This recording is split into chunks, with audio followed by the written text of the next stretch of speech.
xorriyadda Falastiin waa xorriyadda bini'aadanka ayaa ka dhex yeeraysa halkudhigga ay ku dhawaaqayaan kumanaan cod oy run ahaantii oo ay wadaan dhalinyaro, qoysas iyo xildhibaano. taageerada xoogga leh kuma koobna oo keliya mudaharaado waaweyn, laakiin sida oo kale waxaa lagu muujinayaa khudbado iyo hadallo murti ah. Turkigu wuxuu u istaagay Falastiin isaga oo shacab iyo dowladdiisaba si midaysan u taageerayaan xornimada iyo cadaaladda. Dibadbaxyada pro-Palestine lagu magac daray ee ka socda Turkiga waa cod cad oo ka dhan ah dulmiga iyo tacadiyada lagu hayo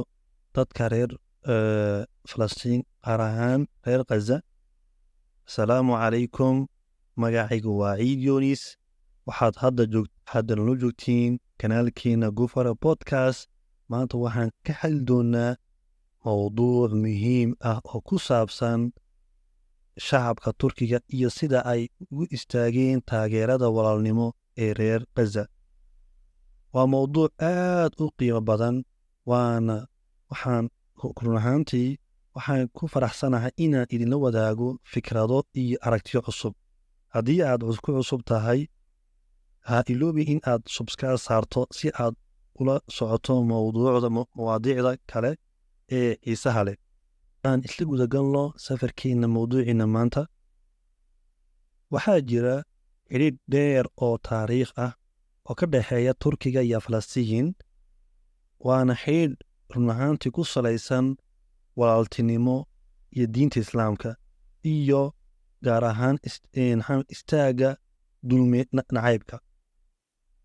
dadweynaha ama shacabka Turkiga waxay si xoog leh uga gilgisheen heeryada dhibaatooyinka lagu hayo dadka reer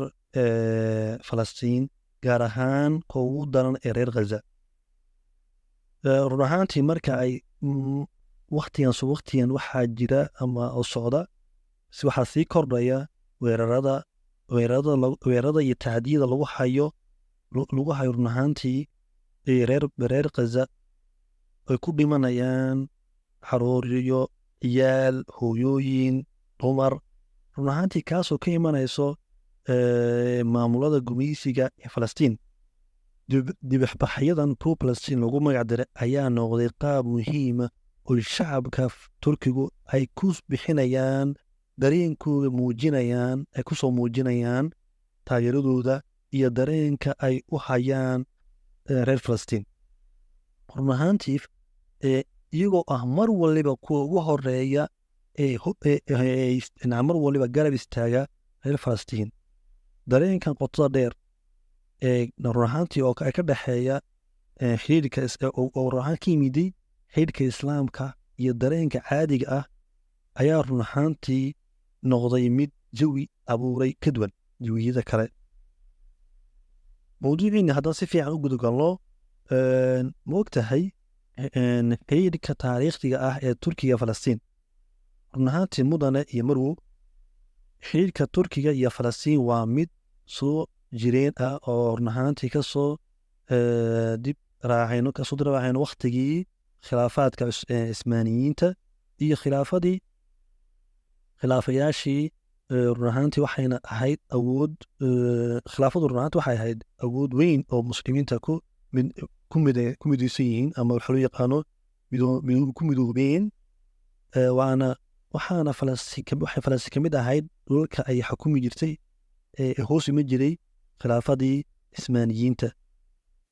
markii ay dhacday khilaafadii, dadka Turkiga waxa ay weli sii wadeen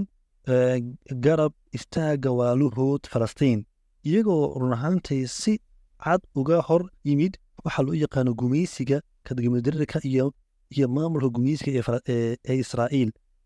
taariikhdaasi dheer ayaa xoojinaysa dareenka run ahaantii walaaltinimo iyo midnimada ku lamaan tahay ee labada shacab. xidhiidhkan taariikhiga ah wuxuu run ahaantii sii adkeynayaa dareenka shacabka Turkiga ee maanta sii xoogeysanaya, iyaga oo arkay in ay mas-uul ka yihiin in ay garab istaagaan walaalahood Falastiin, siba khaas ahaan reer Gaza. run ahaanteeda intaas la fahanay mudane iyo marwo dibadbaxyada pro-Palestine ee Turkiga waqtigan aan joogno waqtigan aan joogno ay ka dhacayaan dagaalada iyo weerarada sii xoogeysanaya ee lagu hayo reer Gaza ee magaalooyinka waaweyn ee Turkiga sida Istanbul iyo Ankara ayaa mar walba run ahaantii waxa ay ka dhaca waxa loo yaqaano dibadbaxyado ama waaweyn oo ay kumanaan kun oo qof ka qayb galaan iyagoo oo ay run ahaantii muujinayaan taageerada buuxda walaalnimada leh ee reer Falastiin gaar ahaan reer Gaza mar waliba waxaa la sitaa astaanta iyo calamada Falastiin iyo Turkiga oo lagu xahayd labada lasla hayo halka dadka run ahaantii halka dadka kale ay ku dhawaaqayaan erayo ka imanaya ay ku nacayaan run ahaantii cadiyada gumeysigan Israa'iil uu sameynayo dibadbaxyada ayaa run ahaantii dareemaysaa caalamka inuu Turkigu yahay dalka ugu run ahaantii dalka ka midaysan shacab iyo dowladda rabitaanka shacabka in ay helaan reer Falastiin ama laga joojiyo dagaalkan lagu hayo ee gumeysiga uu ku hayo Israa'iil shacabka Turkiga ayaa mar waliba taas muujiya iyagoo ay ku dhawaaqayaan cod togan iyo cod dheerba mar waliba ay garab la joogaan reer Falastiin run ahaantii haddaba haddaas weydiiyo su-aasha waxa doorka dowladda Turkiga ay ka ciyaarto in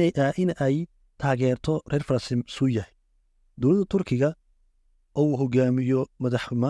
madaxweynaha Rajab Tayyip Erdogan ayaa si xoogta u muujiyey in ay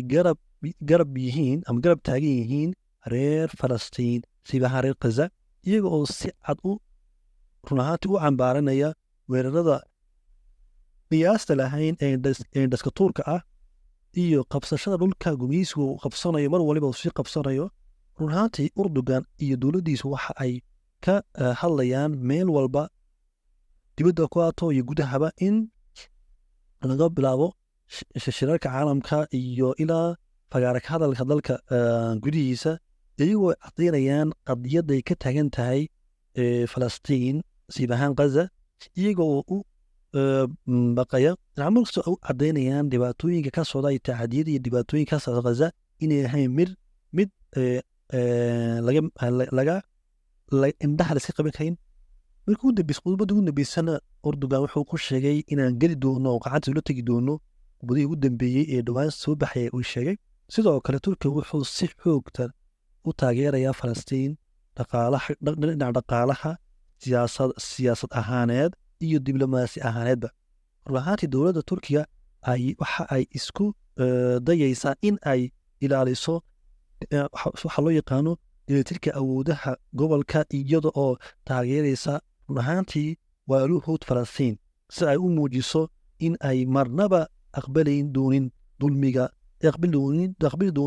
dulmigan iyo gumeysigan Israa'iil inaysan wax loo yaqaano waafajini doonin ama ay aqbali doonin waxa loo yaqaano caqabadahan ka socda meesha run ahaantii haddaan intaas fahanay mudane iyo marwo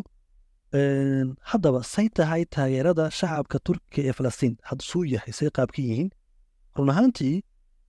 waxaa la oran karaaba shacabka Turkiga waa kuwa ugu adag ama kuwa ugu horeeya ee garab taagan Falastiin gaar ahaan reer Gaza markastoo ay dhacdo dhibaatooyin waxa loo yaqaano dibadbaxyo ku saabsan Falastiin dadka Turkiga ayaa si walaaltinimo ku jirto kala han lahayn yar iyo weyn kala haraan dareenka ku jiro markaad weysatid waxaad dareemaysaa qadiyadda Falastiin ama reer Gaza ay ka taagan tahay ay ku muujinayaan iyagoo run ahaantii qabanqaabinaya waxa loo yaqaano inay kusoo qoraan warqado wax loo yaqaano baandurooyin kusoo qoraan iyo qabashada waxa loo yaqaano mucaawinaadka loo dirayo dadka reer Falastiin taageeradaas run ahaantii ayaa muujinaysa sida ay shacabka Turkiga uga go-an tahay in ay u gargaaraan walaalahood muslimiinta ee reer falastiin gaar ahaan reer kasa iyagoo oo mar walba ka mar waliba xaluuqa codkooda iyo qacantooda inay isgaariyaan bay doonayaan run ahaantii intaas la fahanay taageerada shacabka ayaa sida oo kale ah dhiirigeliyaasha in ay sameeyaan inay sameyn ku yeelato siyaasadda turkiga kuwaas oo laga filayo in ay si wadaan taageerada buuxda ee dadka reer falastiin waxayna run ahaantii caddaynaysaa in taageerada shacabka ay tahay mid ku dhisan qiimaha islaamka oo xoog leh taas oo xoog ka badan siyaasadda gudaha ka loo eego iyo dibaddaba run ahaantii marka dadka turkiya waa dad shujaaciin oo dad geesiyaala marka qadiyadan falastiin ama reer kasa waxay ka taagan tahay meesha u sariisay haddaba intaadaas la fahanay mudane maruu mawduucayna maanta haddaba saamaynta dibadbaxyadan ee pro-Palestine caalamka suuba maxagu ka ciyaaraya rool ka ciyaarayo maxay tahay dibadbaxyada ka dhacay turkiga ee lagu taageerayo falastiin waxay run ahaantii dhiirigeliyeen inay yihiin dalalka kale ee muslimiinta ah inay ku daba eegtaan iyo caalamka kaleba turkiga wuxuu run ahaantii u taagan yahay tusaale wanaagsan oo muujinaya in dadka caalamka run ahaantii ay ka gilgishaan waxaa loo yaqaano heeryada gumeysiga run ahaantii dadweynaha reer falastiin wax ku dhacaya ee arkaan qaab lagu sameynayo dibadbaxyadan ka dhacay waaweyn ee ka dhacaya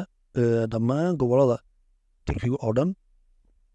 waxay abuurtay wacyi gelin ballaaran oo ka mid yihiin wacyiga gelinta arrimaha falastiin taariikhdii la xasuusto waxay noqotaba wax laga faa'iidaystaba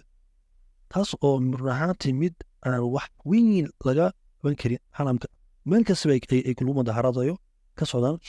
run ahaantii waxay caddaynaysaa in shucuubta caalamka ay daayicin karin waa mesaaj waxaa la gudbinaya waa mesaaj la gudbinaya in ay dayici karin in aamusnaanta dulmiga ay kamid tahay waxaa loo yaqaano inay ka qaateen